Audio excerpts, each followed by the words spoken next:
सर्दियों की एक और बेइंतहा हसीन रात और यादों की एक बारात है। बचपन में खाए हुए खाने जो का खास तौर पर सर्दियों के पकवान हैं, किस तरह याद आते हैं, उनको पकाने वाले और मुझे खिलाने वाले भी याद आते हैं। मगर कोई बात नहीं, असर रासिक ऊपर बैठा है जो अभी भी मुझे खिला रहा है। आज मैंने कुछ दोस्त बुलाए हैं और एक बिल्कुल टिपिकल लाहौरी रात का खाना पकाया है। आइए देखिए सबसे पहले क्या पकाया है। ये देखिए, ये है उफ शुर शुर करता हुआ शलजम गोश्त। और आप अच्छी तरह जानते हैं कि हमें शलजम बेइंतहा पसंद है, क्योंकि सर्दियों में जब शलजम आते हैं तो उसके ऐसे ही होते हैं कि उनको खा के दिल खुश हो जाता है।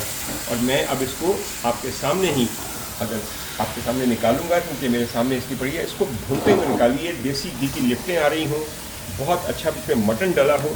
एक सलीका होता है लोगों को खाना डालने का, जो मेरे ख्याल में बहुत कम लोगों को अब याद रह गया है।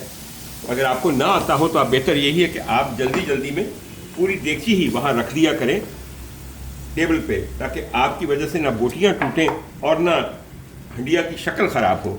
बाहर तौर मेरे ख्याल में गोंगलू गोश्त एक ऐसी चीज़ है जो एक वक्त था कि पंजाब के हर घर में सर्दियों में ज़रूर पकता था। अल्लाह का शुक्र है कि मुझे अभी तक ये चीज़ें खाने की आदत है। आज के बच्चे मेरा नहीं ख्याल के शलजम खाना पसंद करते हैं और उनकी माँओं को पकाना भी नहीं आता। बाहर तौर हमारे यहाँ ये इल्लतें नहीं हैं, हम इसके लिए अपने अल्लाह के बेइंतहा शुक्रगुजार हैं। जब आपने सारा शलजम डाल लिया तो हांडी यूँ होनी चाहिए कि कोई चीज़ ज़ाया ना हो और पूरा डोंगा जो है वो भी भर जाए। ये आप देख लीजिए कि मैं वाकई कुछ ज़ाया नहीं करने देता और कुछ लगा नहीं रहने देता। इसकी लेकिन शक्ल बनानी पड़ती है किसी भी हंडिया की। वो शक्ल बनाने के लिए पहले तो थोड़ा सा उसको फैला दीजिए। सोनिया ज़रा इस पे गौर कीजिए कि हम क्या क्या करने लगे हैं। वो शलजम ही क्या, जिसके ऊपर ताज़ा धनिया जो कि सर्दियों के अंदर अपनी अरूज और अपने शबाब पे होता है, वो ना डाला जाए। और जब आपने धनिया डाल दिया तो उसके बाद एक ख़ास महक और खुशबू देने के लिए ताज़ा पिसा हुआ गरम मसाला, और गरम मसाले का कम से कम एक ख़ास रब्त है हमारे शलजम गोश्त के साथ।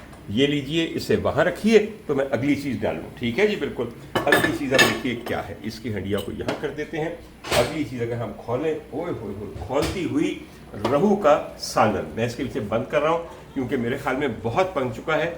एक नज़र ज़रा इसको दिखा दीजिए कि सारे पीस इसमें साबित है बिल्कुल। मैं सबसे पहले इसको डालने का एक सलीका आपको बताता हूँ। वो ये है कि आपने मछली के जो पीसेस हैं उनको पहले अलग से यहाँ पे डाल देना है अपने। ये मैं इसके करीब करूँगा ताकि दरमियान में शोरबा ना गिरे। और जब आपने एक दफ़ा मछली के तमाम अनटूटे पीस यहाँ पे डाल लिए तो उसके ऊपर से फिर शोरबा डालिए। देखिए, मैं पूरी कोशिश कर रहा हूँ, और चूँकि कोशिश कर रहा हूँ और जल्दी भी है क्योंकि वीडियो बन जाए तो कुछ चीज़ें टूट भी जाएंगी, मगर फिर तोड़ के खाना खाना है ना, कोई ऐसी बात नहीं। ये लीजिए, ये यूँ, ये यूँ और फिर यूँ, और उसके बाद हम मज़ीद और चीज़ें डालते जाएंगे।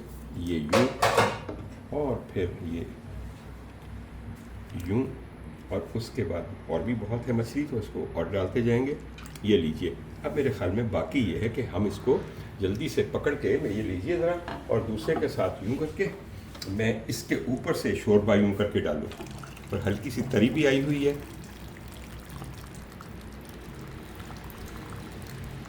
ये लीजिए, जब ये यूँ डल गया तो आखिरी चीज़ उस पर डालने वाली रहेगी वो अगेन गरम मसाला है। आप कहेंगे मुझे गरम मसाला बहुत पसंद है। हाँ, मुझे बहुत पसंद है। आपको नहीं पसंद तो आपके साथ में सिर्फ हमदर्दी कर सकता हूँ। लाइए जी, उठाइए जी बेटा जी, बिल्कुल ये लीजिए। और अब एक और दाल है जिसका सर्दियों के साथ और लाहौर से ख़ास ताल्लुक़ है, और उस दाल का नाम है बुनियादी तौर पे साबत माश। और साबत माश को हम दाल मखनी भी कहते हैं। ये आपके सामने मौजूद है। इसमें से अभी गर्म करके हटाऊं, और यकीन कीजिए मक्खन के अंदर पकी हुई दाल मखनी, और उसको तड़का हमने लगाया हुआ है अदरक का और सफ़ेद ज़ीरे का। और इसको भी मैं एक दफ़ा ही करके यूँ आराम से डाल दूँगा, क्योंकि चमचे डालने में दाल ठंडी भी हो जाएगी और देर भी लग जाएगी। तो ये है हमारा बुनियादी तौर पे 3 मेन डिशेस। इनके साथ सफ़ेद चावल और साथ रोटियां जिनको चौपड़ दिया जाएगा देसी घी के साथ, और ये हम खाएंगे अभी और लुत्फ़ उठाएंगे। उम्मीद है कि आपको भी पसंद आया होगा आज का मेन्यू।